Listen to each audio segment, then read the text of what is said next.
Alright, you dirty turds, the Intel Core i9-9900KS embargo has finally lifted, and we're going to check it out a little bit closer today. It's basically a highly binned variant of the existing Core i9-9900K, meaning it can turbo to 5 GHz on all of its cores right out of the box, which I suppose is a good thing if you don't want to get your hands dirty with overclocking, but you still want to get the fastest gaming CPU on the market. But for a lot of the enthusiasts out there, it doesn't really make us super excited because we're comfortable with overclocking. We can just overclock your average 9900K to 5 GHz ourselves in a matter of seconds. And yes, there are some 9900K users out there who have lost the silicon lottery with chips that don't clock to 5 GHz, which is unfortunate, but that seems to be a smaller slice of the pie. I think that's kind of why a lot of overclockers aren't super hyped about this chip, but consider the possibility that the 9900KS might actually have a higher overclocking headroom than an average 9900K, and in that case, it could potentially be an attractive offering to enthusiasts. Not to mention the other possibility that you could get a binned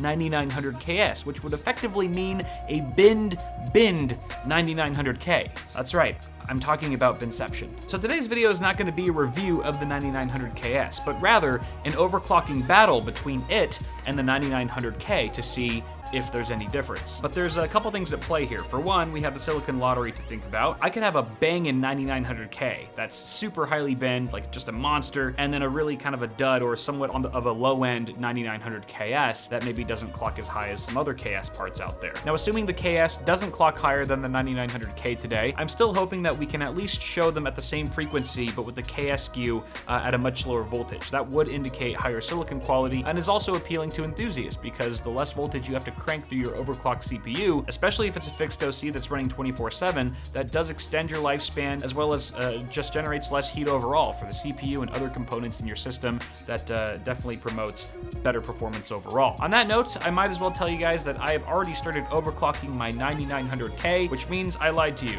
This was just a placeholder. This is a 9700K, but the 9900K has actually already been doing some stability testing in the background, but it's been running Prime 95 for the last hour at 5.1 GHz and 1.26 volts. I think load line calibration's at 7, and there's a bunch of other settings I'm not gonna get into right now.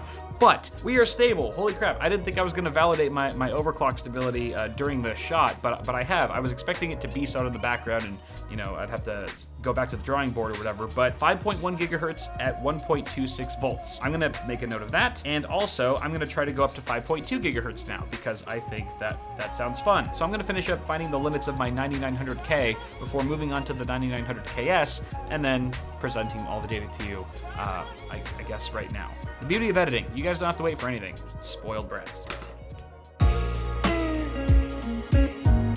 Okay, my friends, I have some data for you, and you'll forgive me, it's now 1 a.m. I'm extremely tired and sleep deprived, so I might be off my game more than I usually am here, so just bear with me. But I tested the KS, I'm just gonna call it the KS, it's easier, and it did not perform like I expected it to. So naturally, since my 9900K, which I'm just considering a gold sample right now, it's just a pure golden sample, I'm already gonna do like a special build with it and everything, it's gonna be awesome. This thing, as you guys remember, 5.1 gigahertz at 1.26 volts. It was able to run Prime 95 for over an hour before I eventually just interfered and stopped it. It was like, all right, you're good. It felt natural to me to pop the KS in and immediately try to emulate those settings. So I set in those same settings, 5.1 at 1.26, fired up Prime 95, and lo and behold, it crashed in the first 17 minutes. So not the best start. So then I bumped it up to 1.27, crashed again. 1.28, crashed again. And now it's gotten so late to the point where I actually don't have any more time for testing. I literally have to start editing this video before the embargo lifts just to get the video up on time.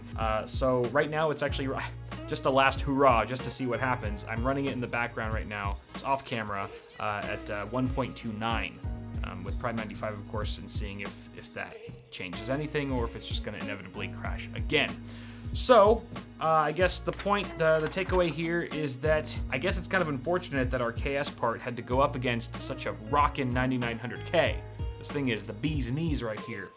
Definitely doesn't paint it in the best light. It also indicates that the KS, unless I got a complete dud, silicon lottery-wise, it seems like there's no special binning process to the KS part. Like, Intel literally just took a bunch of 9900Ks. Sure, they validated that they could hit 5 gigahertz on all cores first, but most 9900Ks already can. So they just took a bunch of average 9900Ks, slapped an S on the end, raised the price a bit, and factory overclocked them to 5 gigahertz. You know, I was really banking on Intel. I was really giving them the benefit of the doubt throughout, you know, while I was doing the unboxing and this video. I was like, you know, what if there's something more here? But it doesn't seem like there is. It is just that. Rebranded 9900Ks that come factory OC'd, and if you're too lazy to overclock or you don't want to, then yeah, sure, pick one up, albeit for a higher price. But if you're an enthusiast and you were hoping that the KS part would give you some more fun, some more excitement with your overclocking, maybe some additional headroom, a higher ceiling, maybe lower voltages, something like that, no, you're not going to find it here, which is too bad. So I guess this is sort of Intel trying to steal some attention from AMD because they've been on fire lately. I mean, I understand why they did it. I just don't think it was a good move to release such a boring product.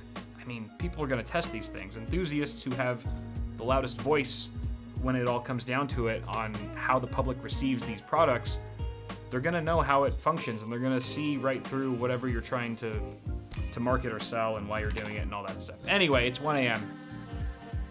I wish I could have ended this on a happier note for the 9900KS. And again, could have been a dud, but until I see further testing, either from my own experience or elsewhere, this might be one to avoid, folks. So thank you guys very much for watching this video, though. I don't even need to ask you guys to leave your comments about the KS because I'm sure you'll graciously provide your own opinions on your own. If you enjoyed the video, toss a like on it before you go, guys. It helps a lot. Also, feel free to check out our merchandise store where you'll find shirts, mugs, and hoodies with the new Heatsink logo on it. A lot more merchandise coming to the store very, very soon as well. Subscribe to the channel for more tech stuff coming at you really soon, and I will see you guys in the next video.